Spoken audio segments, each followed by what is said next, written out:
Hey guys, welcome back to my channel if you guys are new here. Hi, my name is Sydney. I film cruelty-free beauty videos 3 times a week.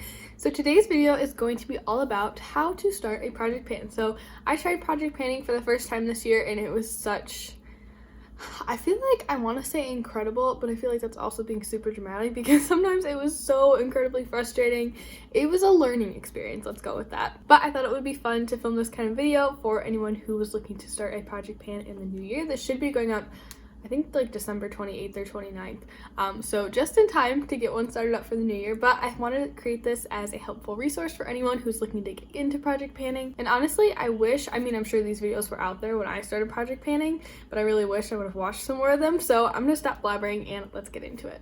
So first I want to kind of define project panning. So project panning is really intentionally using up your products. So sometimes these projects are really long, sometimes they're short. Some people really intensely track their progress, some people don't. They come in many shapes and sizes in all different forms, which I'll get into some of those as I go through the steps of how to start your own project pan. And I thought it would be kind of fun to start out by saying why you should do a project pan, because I think it would be really beneficial for a lot of people, especially those who are like obsessed with the beauty community like I am, who love makeup, who love to try new things, but maybe have some more makeup that they can realistically use. So the biggest reason I feel like you should go on a project pan is if you're on a low buy or no buy. So a low buy or a no buy is just consciously making the effort to limit the amount of makeup that you're bringing in. A low buy is obviously bringing very little in. No buy is none at all. So I actually went on a semi-strict low buy this year. It didn't get really strict until about September when I set myself a $50 beauty budget, and I've done a couple of videos on that series, so I'll link those down below if you guys are interested in those. But I know that going on a low buy or a no buy can be really difficult, especially when you're in that buy makeup kind of mindset. But I feel like project panning is such a great way to really reset that mindset, because you're really seeing how long it truly takes to use up a product. So when I first started project panning, I would look at a blush and be like, I can finish that in like 2 months. No, I've been painting the same blush all year, and I didn't make that much progress, you guys. I actually did my final project pan update for 2019, so I'll link that down below if you guys are interested as well. I have to actually film that next, actually. But if you guys want to see how my first year of project panning went, check that out down below. Because when you're on a low buy or no buy, you're trying not to buy new makeup, and by using these products consistently and seeing how little progress you're making on them, even with daily use, is a really great reminder to kind of say, hey, I don't need to buy that. For me, it's also a really great way to kind of curb my want to buy things, because if I'm panning an item like say a blush or an eyeshadow palette, I'm like, well, if I buy that eyeshadow palette, I'm gonna want to use it, and that's gonna take time away from my pan that palette for this year. So I think that's the biggest reason to project pan, and I think it's so helpful if you're on a low buy or no buy. But let's hop into my actual steps into starting a project pan. Alright, you guys, so the first decision that you need to make if you want to start a project pan is choose how many products you want to include in this project. So you can include a lot, you can include very few. Word to the wise, and so many people said this in their project pan videos, and I heard them, and they were like, if you're just starting out, maybe just choose like 3 to 5 items. And I was like, I'm gonna be great at this. I wear makeup all the time.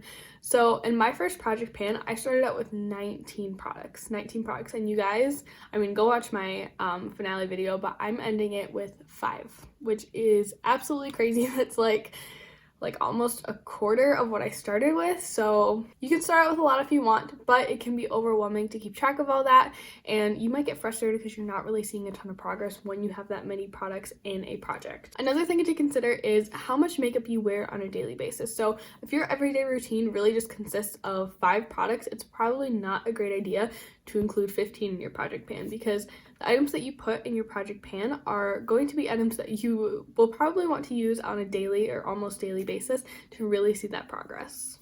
Alright guys, so step number 2 is to choose the length of your project pan. I know a lot of people do year-long project pans, but you can of course tailor it to however long you want. It can be a month long, 2 months, 3 months, 6 months, 8 months, a year. I did a full year project pan for my first year, but going into 2020, I'm actually going to do several shorter project pans. Of course, I probably won't be able to make as much progress on those products, but I think that's just better suited for me. Again, if you're a beginner, you may want to start shorter just so you can kind of switch things up and see what you like to pan, what you don't like to pan, but it is totally up to you. Choosing the length of time that you want your project pan to last is also going to help you kind of decide on which products you want to pick. because of course some products take a really long time to show any progress on, like a blush or an eyeshadow palette. So those may be things that you want to pan for an entire year, while other products like a face powder or an eyebrow pencil may not take that long. Alright, you guys, so the third step, and I feel the most challenging, the one that requires the most thought, is choosing the products that you guys want to include. So I have literally an entire page of notes on this. I'm so excited to share all this information with you guys. So the first thing that you can do to kind of jumpstart your brain on thinking about what you want to include is think about things that you go through really quickly. For me, I go through my Essence All About Matte Setting Powder probably every 2 to 3 months. So this could be a really easy product for me to pan. While something like an eyeshadow palette, I almost never ever go through eyeshadow. So this may be something that isn't so easy to pan. So I would recommend for a beginner to give yourself maybe like half really easy items to pan, half more difficult items to pan. You could even include items that are almost used up that you just want to completely use up and get out of your collection. I don't think there's anything wrong with putting a few gimmies in a project because the goal is to just use up your makeup. No one said that it has to be brand new. Another tip that I have is to think about products that you don't get sick of using the same ones every day for. For me, that would be blush, bronzer, foundation, concealer, stuff like that. Those are products that I tend to use the same one every day anyway, so putting one of those in a project pan and continually using that one really wouldn't bother me, whereas putting an eyeshadow palette in a project pan was so difficult for me because I love to play with eyeshadow. It's my favorite thing to play with, and switching it up is something that I just love to do, and I hated being so restricted to just that one palette. Also, I would highly discourage you guys from choosing 2 of the same product to put in your project pan, especially if it's a short-term project pan. So for instance, 2 blushes, 2 bronzers, 2 eyeshadow palettes. It can just be frustrating because since you're trying to simultaneously use both of them, you may not get as much progress as you're hoping for, and as a first-time project panner, that can be pretty frustrating. So I thought before we moved on, I would just kind of share some of the things that I find really easy to pan and some of the things that I find really hard to pan, just so you guys can kind of get a gauge for maybe what you should grab for as easy items and hard items and try to find a balance there. Of course, this is different for absolutely everyone, but this is just what I've found in my experience. So as far as easy to pan, setting powder, eye primer, brow pencils, and brow gel, as well as foundation and concealer. So pretty much everything else I find kind of difficult to pan just because I do have a larger collection, so I really do like to switch things up when I can. I love kind of digging my way through my collection, especially when I have makeup playtime after work or after school. So things that I find hard to pan are blush. I feel like blush is hard to pan just because it takes forever, because honestly I don't use a ton of blush when I do my makeup because I am so fair. I don't need that much to make myself look flushed and awake. But blush is not one, as I said before, that I mind using the same one every single day for. So that one's hard to pan because it takes forever, but not hard to pan because it drives me nuts using the same one over and over again. Bronzer I feel like is also kind of difficult to pan for me for pretty much the same exact reason. I have very fair skin. I really don't need a lot of bronzer when I go in with bronzer. Eyeshadow is my panning weakness. I mean, you guys will have to check out my project pan finale to see close-ups and everything like that, but I tried to pan an entire eyeshadow palette in a year, and I only hit pan on 3 of the shades, which is still like a huge accomplishment for me. I'm really proud of myself and the progress that I made, but I don't know, I'm just an eyeshadow junkie. I have a lot of palettes. I really hate restricting myself to one palette. And then I also find that highlighter is hard to pan because a lot of the highlighters that I have in my collection are fairly intense, so I really don't need to pack on a lot to get my desired glow.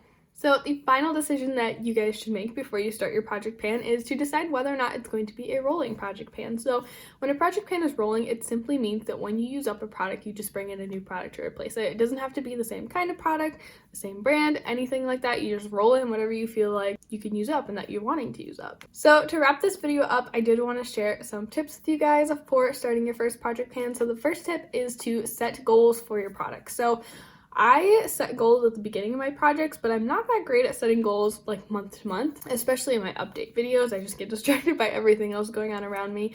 But this can be a really great way to help you stay focused and motivated and to really track your progress and hold yourself accountable for using these products and using them up. Another tip is to track your usage. So this kind of goes hand in hand with making the goals. Let's say I set a goal in January to use a certain blush 20 times. So then I would just track the usage. I track the usage in my bullet journal, but I did get a new planner this year, so I'm not quite sure how that's going to work. But you can just make a little tick mark in like a little chart, or you can even do it in your phone every time you use a product. So that way you're holding yourself accountable with saying, hey, I used this product, I used it this many times, I met my goal. Plus, it can be really helpful when planning future project pans because you can kind of figure out how long it really takes you to use up a certain product. My final tip that I have is to join the panning community, either here on YouTube or on Instagram. I have met so many wonderful ladies through this panning community. I will link some of my favorite Instagram and YouTube panning accounts below. It's just an amazing community to be a part of. Everyone is so supportive and so kind for the most part. I don't believe I've really run into anyone who I've had a nasty exchange with. Plus, being around like-minded people is a really great way to motivate yourself and say no to those new releases.